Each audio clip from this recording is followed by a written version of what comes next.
I first saw a movie projector when I was 7 years old. The images it showed were ghostly and captivating. I was enraptured by the magic of movies and the magic of movie making.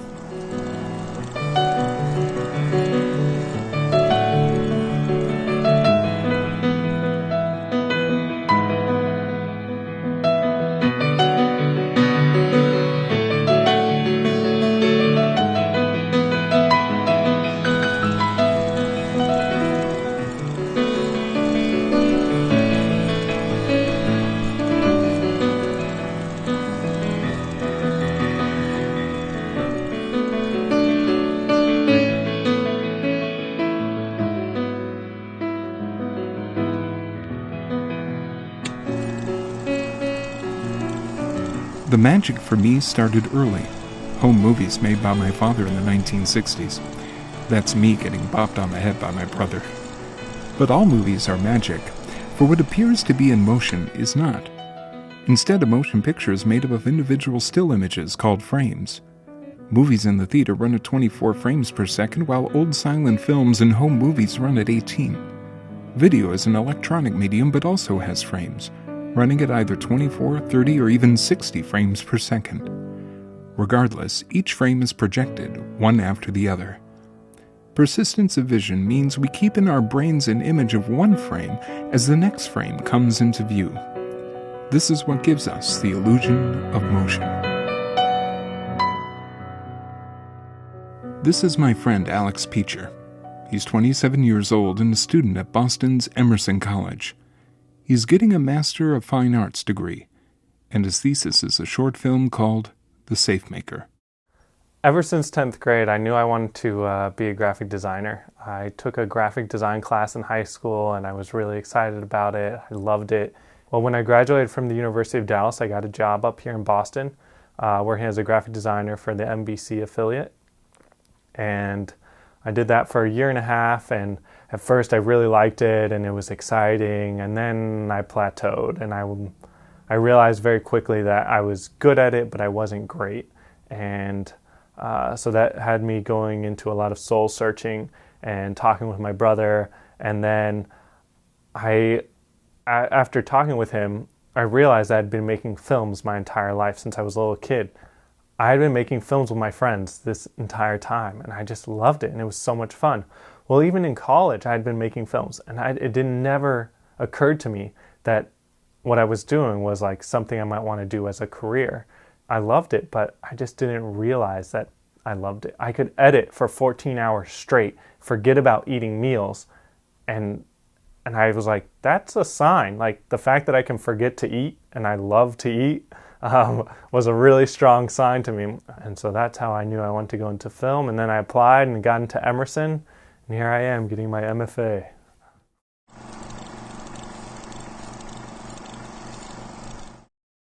My name is Rose Corbin Cummings. I am a writer, director, and producer.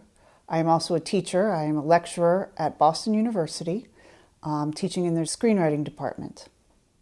An idea can come from anything around you. It can come from something you've experienced. It can come from something you've observed. It's something you've read. French filmmaker Abel Gance received a sudden flash of inspiration while walking down Broadway in New York. Charles Chaplin first viewed an image of the Klondike Gold Rush during breakfast with Douglas Fairbanks and Mary Pickford. And Alfred Hitchcock's film started as a novel based upon a real-life serial killer from Wisconsin. My first idea came to me in December 2010, and so I would write in my little moleskin book, like lots of little ideas. Every morning I would wake up and write ideas, and I worked on my thesis idea, which ended up being The Safe Maker. Most time our protagonist, which is our lead character, he or she will make the decisions and drive the plot of our story. We in some way have to identify with our protagonist. I love being creative, so that excited me. And so the fact that I could create a story with my writing was really exciting. So I would just dive into that and embrace it. Even though I was like, the grammar might be bad, the structure might be bad, I'm just going to write. So we'll only read the lines. Okay. The next class, these students will be practicing their performances for the final in Hold one... on, real quick. That line's changed. Oh. Okay. Alex writes the screenplay during the first 6 months of 2011. Then he produces an online video for Kickstarter. Hello, my name is Alex Peter, and I'm a filmmaker based out of Boston. So I made the Kickstarter video with my co-producer in May of 2011, and we shot it in this room, very similar setup. And so what I did was just describe the film and what my passion was and what my project was, and then put it up on Kickstarter. The Safe Maker, Alex's thesis film, tells two parallel stories, one when the protagonist is in high school, the other when he's a grown man and involved in a heist. Kickstarter is a success. Alex raises the $8,000 he needs to make his film. Now the crew can be assembled. Here's just a sampling of those who make movie magic.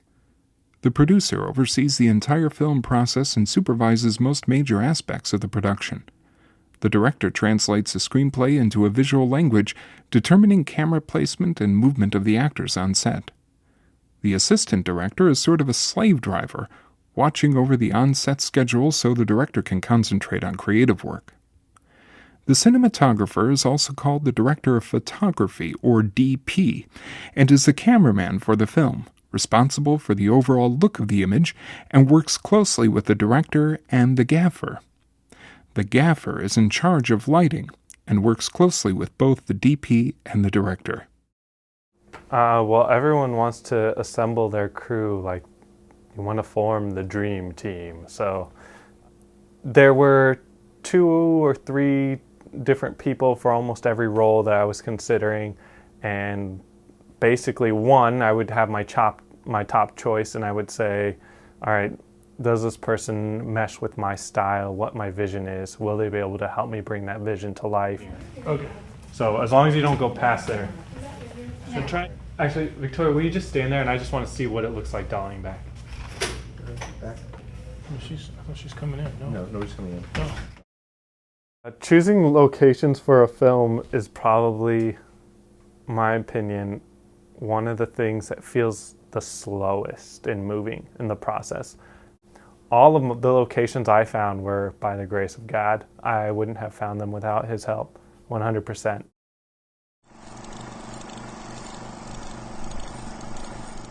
I'm getting the goosebumps right now just thinking about it. You know, there's just something about being on set.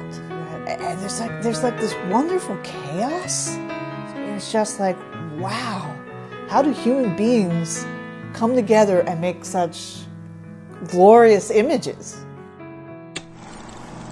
I did my best to make glorious images when I was younger, first on Super 8 film, then on 16mm. The film stocks are named by their width in millimeters, so Super 8 is 8mm wide, and used to be a popular home movie and student film format. 16mm is larger and so gives a sharper image, often used by independent filmmakers. 35mm is the format used by most feature films.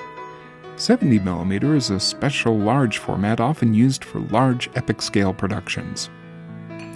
These days, both students and professionals often use high-definition video cameras. They can shoot at 24 frames per second and give a look similar to much more expensive movie film cameras.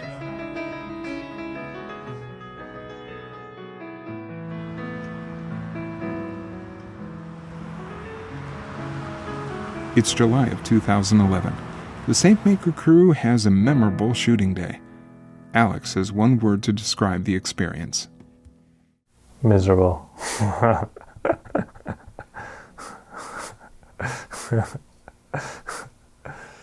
There's one day when we're shooting at the school, and we get there and we start working. Well, we said we were going to be finished at 11 p.m. So 8 a.m. to 11 p.m. is a really long shooting day. But we didn't finish at 11 p.m. So everyone was like, yeah, let's stay now. Let's just get it done. Yes, we're tired. Yes, we want to leave. But if we know that we're going to have to come back and do this all over again. We're here now. We've got the setup. Let's do it. Let's make it happen. everyone is hyped up on energy drinks, and we're all feeling really sick to our stomachs because of how much energy drinks we've all had. And we are just shooting so fast, incredibly fast. It was just astonishing how fast we were getting stuff done. So we did, and we finished at like 3 a.m., 4 a.m. It was just ridiculous. So, a director is responsible for the main vision of the film.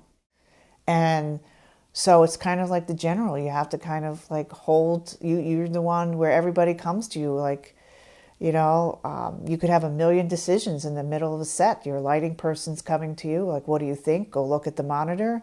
You know, your sound person says, can I do this? So you are making all the decisions, and it's exhilarating and frightening all at the same time because it rests on you.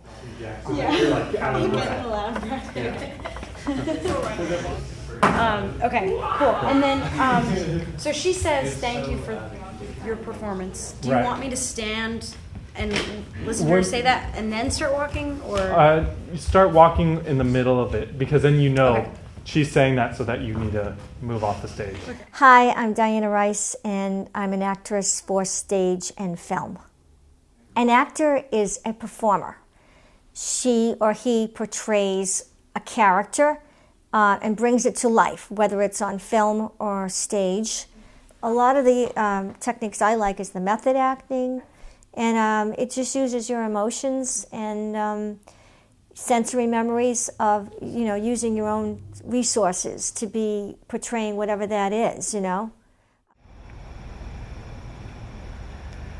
The adult protagonist of The Safemaker is portrayed by Ali Ali. This film, it's been really cool because I'm currently in school and I haven't really done anything outside of school, so this is the first thing I've done outside of school. So I auditioned, and it's really cool to work on something this, you know, professional. The team's very professional, working with, you know, a really fancy camera. It's really cool. It feels like I'm doing some real acting. Alex never seems to stop. Even while editing The Safemaker, he begins shooting another short film called Unabashed.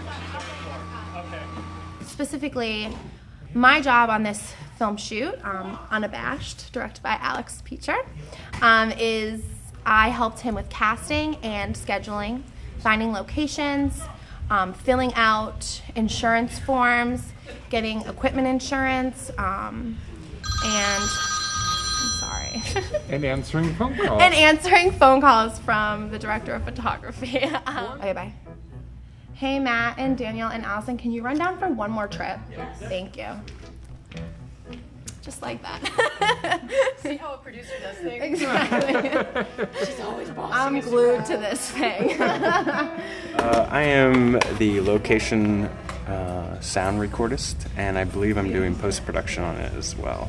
Okay. Sound. You make sure that you're getting clean audio signal from any dialogue or any action that's going on that may require to lav and to boom and to just capture the sound, since a lot of the sound is not being recorded through the camera.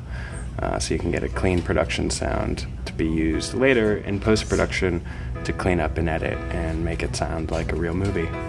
Okay. All right, roll camera, roll sound.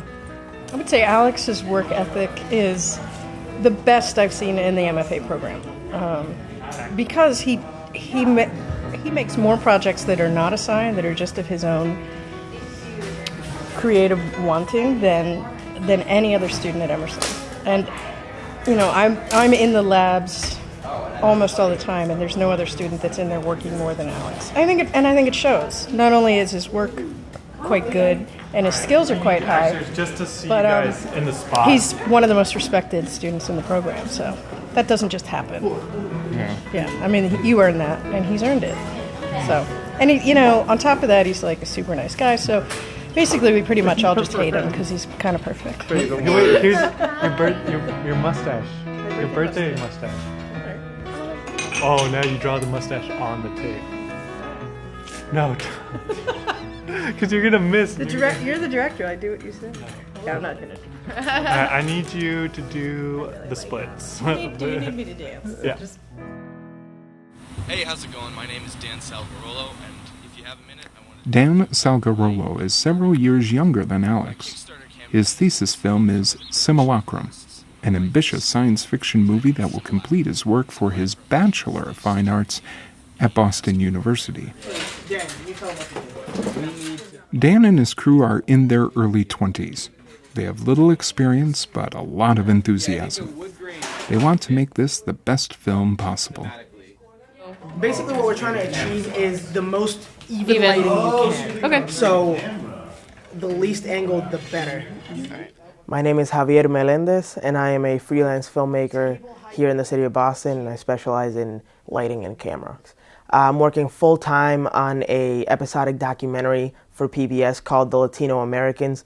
It's a 6-hour-long episodic documentary on the history of Latinos in the United States and lighting for other shorts and independent shorts, particularly student shorts from Boston University. So a cinematographer is pretty much the visual director of the film. The cinematographer does follow the cues of the actual director who has the vision for the entire film. There's a good number of departments that answer to the cinematographer, like the lighting and electricians department answers to the cinematographer. So as a gaffer, the cinematographer is pretty much my boss. I do what the cinematographer wants me to do. I'll take those instructions and turn them into actual instructions for my crew. So I'll tell the other electricians or the grips, okay, so we want this type of light here, we want this type of gel on that light, we want this flag over there. So he basically takes that visual idea and turns it into workable instructions. Workable is not the word for my horrible lighting setup where one poorly placed light simply doesn't work. Not only does Javi agree to redo the interview, he also sits patiently as I demonstrate the key light, which provides most of the illumination, the fill light, which fills in the shadows made by the key light, the kicker, which gives modeling to the talent, and the background light, which illuminates the background. Put them all together, and you have a complete lighting setup. We're talking about next Don't Thursday? say anything to Dan other than we won't be in tonight. We won't be in tonight? Like, as in they're not coming in? As in we don't have anything to actually light right now? Shooting hasn't started, and already there are delays. You know what? Yeah, I mean, if we don't have the stuff, there's really no point in us being here. To simulate those things, let's use. This setup is actually particularly challenging. A lot of people will think that if you're trying to light something to make it look like it's dark, it's easy, just don't use as many lights. But it's quite the opposite. It's easy to throw light around and make something bright. It's hard to make something look dark, but actually not be dark. Because if it's dark, then you can't see it on the camera. Because apparently they're just covering this with green screen paper now. The screens didn't work. It's too reflective, and when they tried to gaff it, it looked like gaff tape. And I think one of the other challenges that we're encountering with this scene is the fact that we're using green screens. So, and a difficulty that we're running into when lighting this scene, particularly to make those screens look evenly lit, is the fact that the color of the light that we need to put on those screens is not the same color light that we're putting on the actor. What are you guys concerned about? Yeah, I mean, now we're good. Now we're good. I mean, Action. Accessing. Protocol 3. Negate. The green screens will be masked out in post-production and replaced with illustrations created by Dan himself. Accessing. Protocol 5.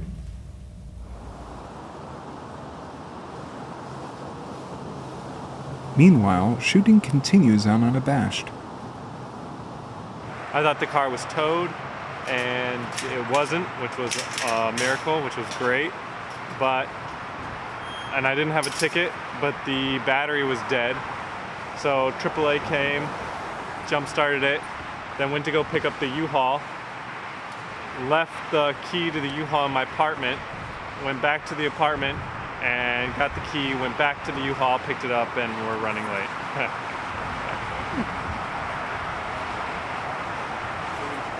All right, so that whole thing will be over there. So this isn't anything close when I'm listening to the message. We're gonna have a tighter lens on you, so it will be kind of close.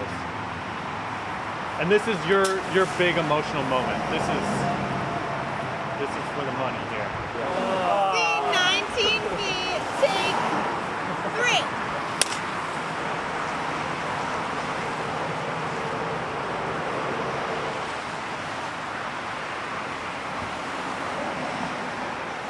The DP I was working with, Sean, he's an excellent DP.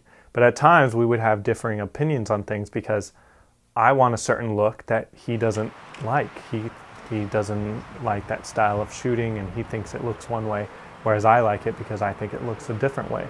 And I think it holds value and meaning here where he doesn't think it does. And so he would highly suggest, okay, I don't think we should go this wide because it's going to just look flat, it's going to look ugly, it's going to look boring. Whereas I completely disagree because I was like, no, we needed to have this. I like it. I like it really wide with the 85. A little bit closer, but yeah. Okay. I like it. I really do. You really do? Really, really You really do. think you wouldn't like something else that would be more controllable? I like the high angle. I like the wide, how wide it is. Like the trees and the gate? I think it's fine. I'm just saying. I would think about it for a second. I'd be like, all right, let me find his point of view. Found it. Great. All right, is he right? Is he wrong? And most of the times, he's right. And I'd be like, all right, yeah, you're right. Let's do it. I was wrong. The idea of her being in the frame is, I just don't think it's going to pop the way you want it to. And I would suggest doing something where we... Right, and the only way we could get it to pop is if we had heavy lights, and we don't. Okay. Or something in the foreground. Here, can we put the 21 And I think that's part of being, I don't know if I'm a great director or not, but I think that's part of being a good director, is that you have to know when you're wrong and be willing to admit it on set, right there in front of everyone. Yeah. Okay. Okay. All right. Sorry, bye. Her car got broken into, all the money was stolen, and her laptop was stolen, and everything right now. What? Where? This is Annie. Wait, when did this happen? Right now. What happened? Her car got broken into, and all the money for the film got stolen. All the laptop got stolen. Everything. Is it near her house? Yeah, it's near by her place. Yeah. So we'll have lunch after we finish this. We got to keep moving. There's nothing we can do. Yeah, the police are coming.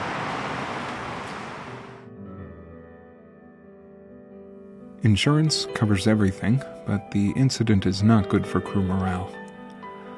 I admire how Alex presses on.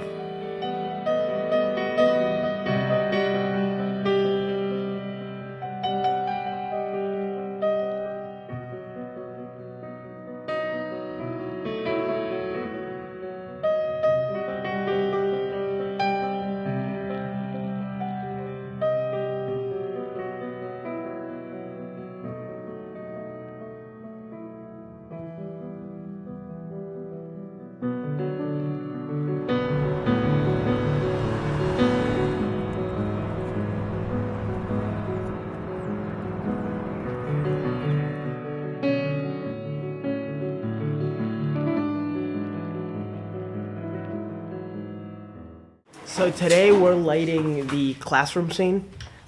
Pretty much it's a completely white space, so we're just blasting it with light from all directions.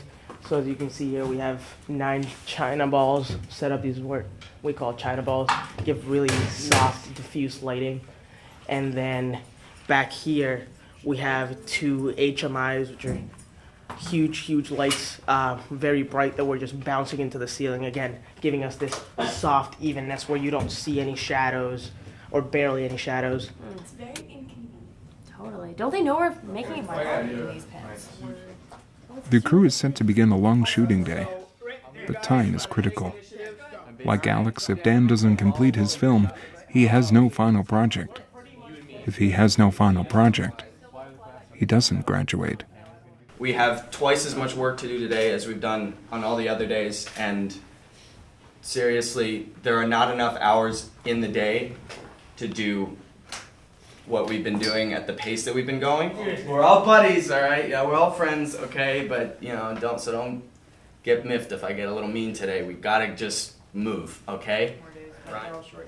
Oh, feel anything. Perfect. That's it. Virtual world. And action. Oh.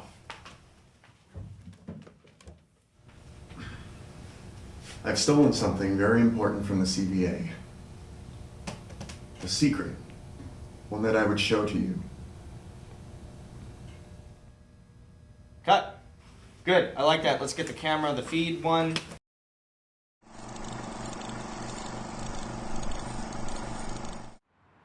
A film is made up of shots. The shot is the distance between one cut and another. Here is the edited version of Unabashed, showing one shot, then another shot, Using one of your mother's songs for your final? then another. Bringing these shots together in editing is a creative process. It's creating movie magic. Russian filmmaker Lev Kuleshov made a famous film in which the shot of an actor was juxtaposed with a bowl of hot soup, a dead child lying in state, and a scantily clad female. The shot of the actor was identical each time, but the actor's performance appeared to depict hunger, sadness, or lust, depending on the shot with which it was combined. This is the power of editing.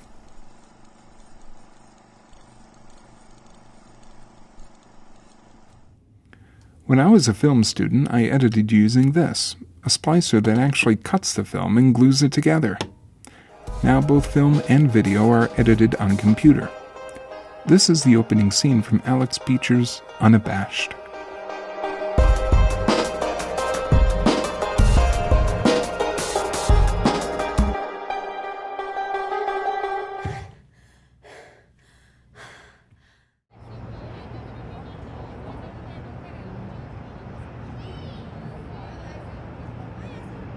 Unabashed is finished, but the safe maker is not. Alex works diligently. His film can be seen on the timeline with each rectangle representing a shot. Timing of shots is critical. Choice of shots is important. Length of shots is precise. Even a few frames, just a fraction of a second, can make a big difference.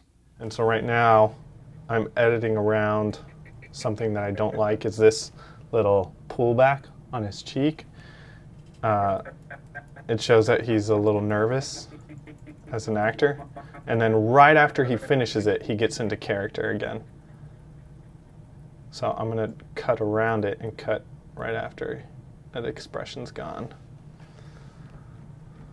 Editing is it's like a puzzle. I mean, you have to forget about what you had on the script and look at what you actually have. Alex makes a horrible discovery. There are shots he needs that are missing. Missing because he never filmed them. Yeah. So when I was shooting it,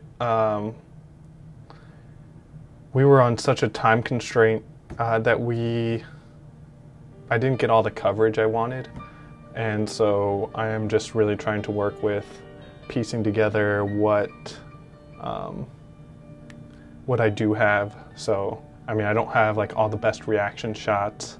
So, like for instance, the shot where the protagonist realizes that it is his old best friend, I don't have the reaction shot of him. I have a shot of him in the distance reacting, but I didn't get a close-up. So I'm like beating myself up about that. It's not a big deal. I just realized I'm missing another reaction shot in this scene that I didn't get. Ugh. Basically, it's salvageable, as I've been saying, because I've been kind of feeling like, gosh, this is my thesis, this movie's going to be like my calling card and all these other things, and I felt pressure because I ran a Kickstarter campaign, I raised a lot of money for it, and now if it doesn't turn out well, I'm a failure. But I've kind of been trying to remove that pressure from myself and realize like everyone makes bad films, and maybe this film isn't going to be bad, maybe it's going to be great. But it was just disheartening because not the moments that I wanted to be there weren't there, and yeah. So I think it can still be good, but I need to do some, as my advisor said, not reshoots but additional shooting. So next week I'm going to do some additional shooting with my lead actor.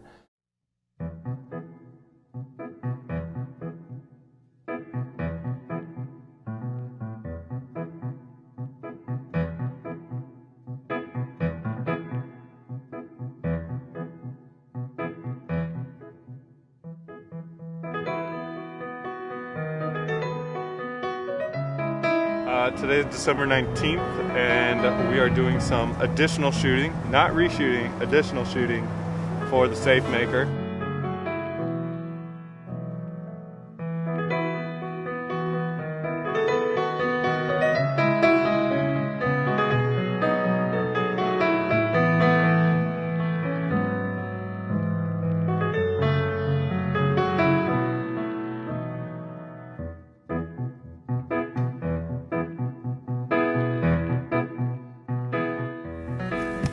Will you put one hand on the steering wheel at the very top? Perfect. Oh my gosh, that is our shot.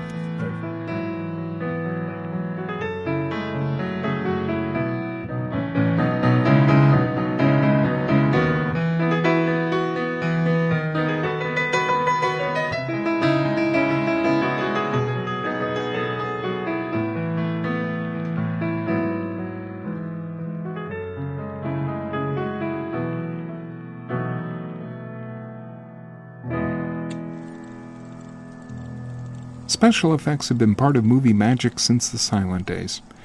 Years ago I made my own special effects through multiple exposures, carefully animating a beam of light to create a space battle, or starting a fire and placing the camera on its side to create this explosion, shot at 72 frames per second to give it more weight and power. Later I made special effects by creating images on the computer, CGI, computer-generated imagery.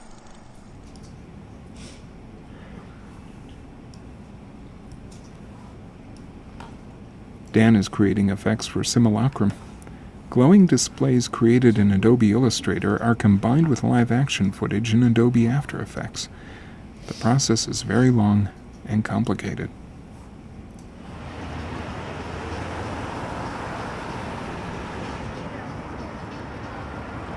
January 2012.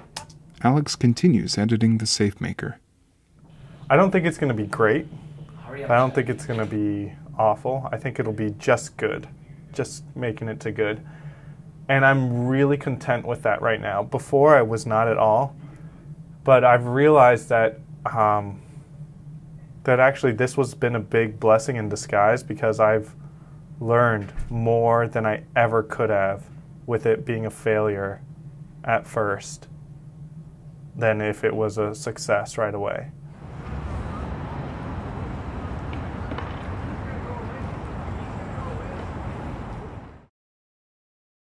You heard of it?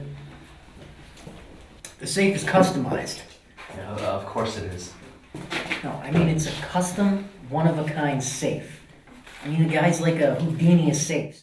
I'm Brian McKeever. I'm the senior audio post-production engineer here and sound designer at Soundtrack Boston. Soundtrack is a 7-room audio post-production facility located in Boston. We have a sister company in New York. You know, one of the things is that people don't realize all of the work that goes into creating a film, especially in the sound side of things. You know, on set, there's location sound that people, you know, the actors are recorded by somebody. Most times, audio or sound there being recorded isn't the priority. The priority is the shot, you know, the location, the lighting. Rarely will they stop a take because of a sound issue. to the point where sometimes what's recorded on set ends up being considered called guide track, where the location sound guy knows he's got a sound of a motor that's leaking in, it's not going to be usable, but the actors will be able to hear themselves to replace later, which is what, after the film's edited, they have the cut, you end up with a dialogue editor who spends a lot of time going through every take and doing the best they can to create the dialogue, to put it in place that sounds the best it can based on what they recorded.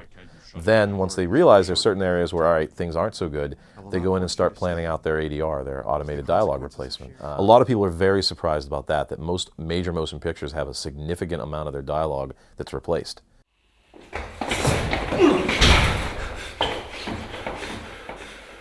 The sound of me hitting my leg, you know, if I'm talking while this is happening, if we're going to replace my dialogue later, that sound's gone. My hand's still moving. If it was in frame and you could see it, you would have to have someone go in and do Foley. And Foley is replacing all of those human-made sounds. You know, it's not car engines or laser guns, but it's anything I've done. If I get up in this chair, you know, that makes a sound. My clothing could make a sound if it's a heavy leather jacket. Once you get rid of the dialogue where that might have lived, you have to replace it all. So somebody's job is to go through and they replace it for the entire film. They don't know what's going to be ADR. They don't know what's going to remain the original dialogue. They do it all, and then it's chosen during the pre-dub stage before they do the final mix what stays in as what was in the dialogue that stays in and what's in the Foley track that's there. Great. I love the last one where you take the breath in. Boom. Yeah. A little bit more space. Music is also an important part of movie magic. The music for this film was written by Alejandro Ramirez Cisneros, a talented student at Boston's Berklee College of Music, studying film scoring. We talked about what I wanted for music, and he wrote it all the next day. Bense Peter arranged and performed the music just one day before permanently moving back to his native Hungary. Bense is the world's fastest piano player, holding the Guinness record for the most piano key strikes in 1 minute, 765.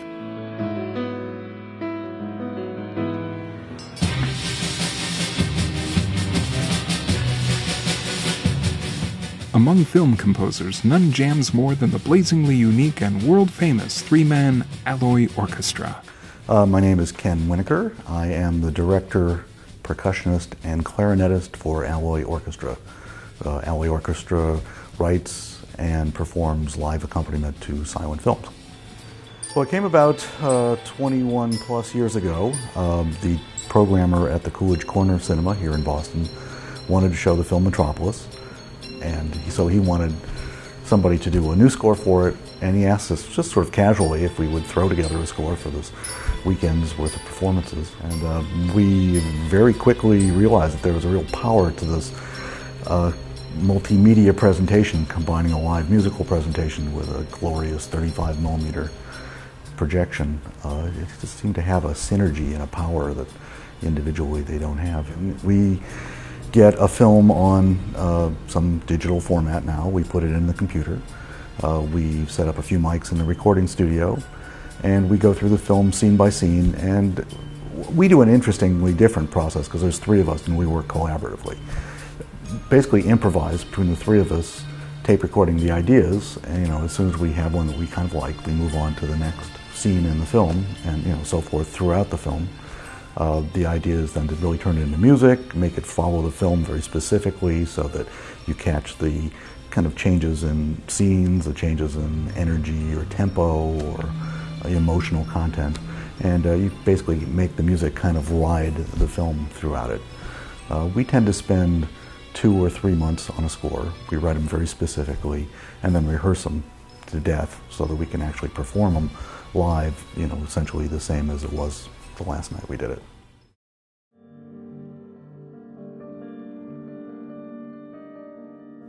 I feel inadequate. I feel that I can't do this on my own. I feel like I lack some skill. Yeah, everything's letting go. Yeah. Everything's directly related. So I don't know if you want this in there, but I'll say it. So everything was directly related to my spiritual life, and realizing to have more faith, I needed to let go more, and that I can't control everything. And as soon as I let God have more control, then He really starts to guide me better. And I found that exact same process through filmmaking. And as I started to let go more, I found that it became better.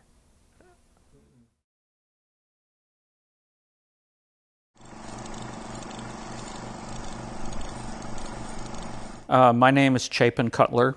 I'm the president and one of the two partners that own and operate Boston Light and Sound. Well, the most important thing is to make sure that the content, if it's digital, or the film, if it's film, meets the standards that are established by the industry and by the Society of Motion Picture and Television Engineers to be projected properly in a theater or in a facility that's properly equipped. This drives the mechanism, which drives the various mechanical sprockets on the other side of the machine. The basic units of a 35 millimeter projector is a sprocket that pulls the film down, and then it has a sprocket down here which runs at constant free speed that allows this reel to pull the film back onto it. This is what allows the film to jump from frame to frame to frame. And this is the hole that the light actually comes out of. This is the lens that focuses on the screen. This is a 7,000 watt bulb. The light is formed at the end of the large end of this bulb. And the bright part is right between these two connections. And so what happens is the light that's formed in that space is reflected off of this lamp and then goes forward. This is about $1,000 and it'll run for about 1,000 hours.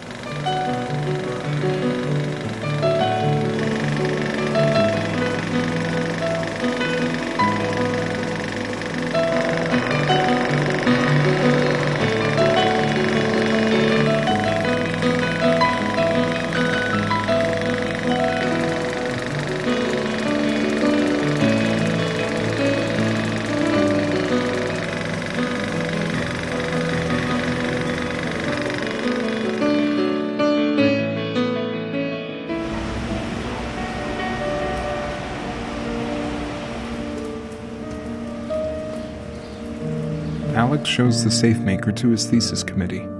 They want him to make more changes.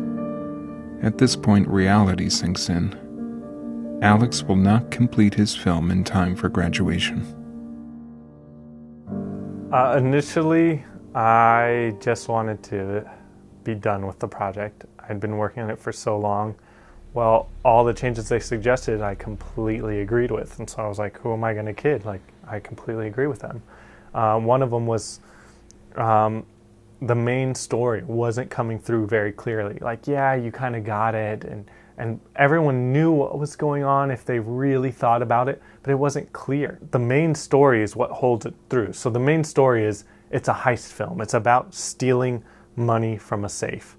All right, but that's not what the film is really about. The film is really about these relationships these characters have with each other, and it's about friendship and the value of friendship and betrayal and friendship and forgiveness. And so I can only get to those levels if the main storyline, the heist story, works. But because the main crime story wasn't following through, everything else would just buckled underneath, and it kind of fell flat. So this is the production 3 final screening. It's kind of the culmination of all our work this semester, and while these are our films, they're works in progress. They're our pride and joy, and I'm pretty excited. Usually I'm very nervous, but everybody, it's like everybody, everybody here, and it's a very warm kind of family feeling. So. Dan Salvarello.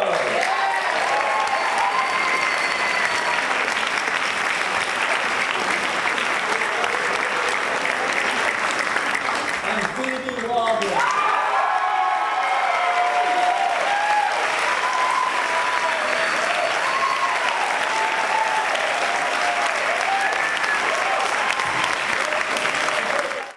Accessing. Protocol 17. transgressions committed by user PDG1128, Lausches.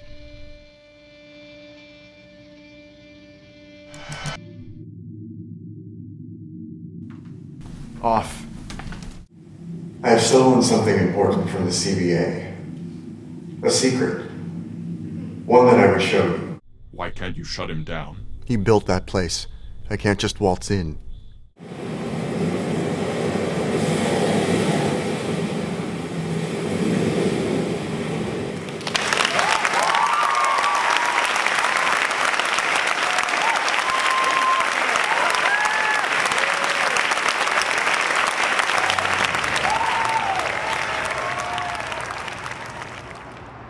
And then I find out I'm not graduating with everyone else, that I'm not showing my thesis with everyone else, and I kind of feel left out. So then everyone else shows their thesis films, and I'm going to the screenings, and it's just 4 nights of tons of films, film after film after film.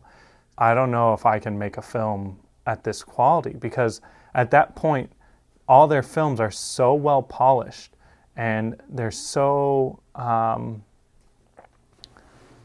clean. The message is clear. Their story is working. That I felt like I don't know if I could ever have my film be at that level. It's a pleasure to introduce Dan Salvarolo. Dan's a film and television major from Pittsburgh, Pennsylvania. He's just finished his thesis project. It's a sci-fi flick called Simulacron. Did I get that? Pretty close to that. And he's planning on moving to Los Angeles after to start his film career. So. It's time to leave that home. And it hurts. This stupid face is going to keep on grinning because I can't wait to see what the world has in store for us. Thank you.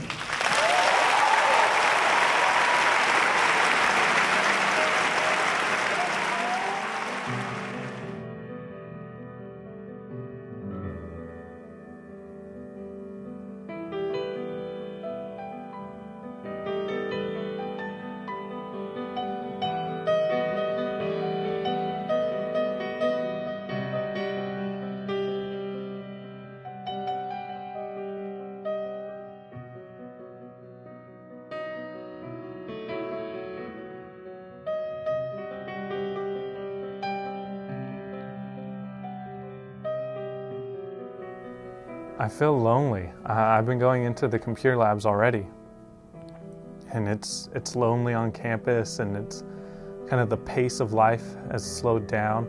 I was actually thinking about this today. It was like the days are just as long as they've always been, and yet the days feel shorter now. It feels like I can't get in as much work as I did 2 weeks ago. I feel like I'm working slower. I don't think it's... I still have a little bit of time to fix it, and that's what I'm doing now. But I just think I don't have the right people around me to help me do it. Everything has to be finished by August, and I really can't take any more time now.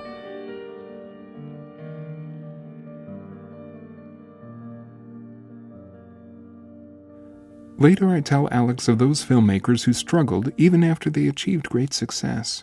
City Lights is one of the greatest films ever made, but its director, Charlie Chaplin, was nervous and insecure on the way to the premiere, insisting he wasn't sure about the film and thought the public would not accept it. Akira Kurosawa was called the world's greatest living filmmaker. When receiving his Lifetime Achievement Academy Award, Kurosawa actually apologized to the audience, insisting that he didn't deserve the award and promised to do better. This seems to be the mark of the greatest filmmakers, seeing themselves not as teachers but as students, always ready to learn. This I see in Alex, and he said it himself.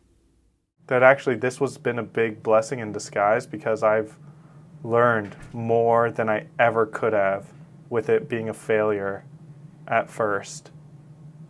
than if it was a success right away. Filmmaker Andrei Tarkovsky once said the artist finds his natural home in the imperfect world. We need art, he says. If the world were perfect, there would be no need to seek harmony. Perhaps this is the true magic. Not only the images we see on the screen, but the heartaches and struggles we see off the screen. Our seeking to do better, our reaching out towards the greater, our unquenchable thirst for the things of God, these are part and parcel of the human condition.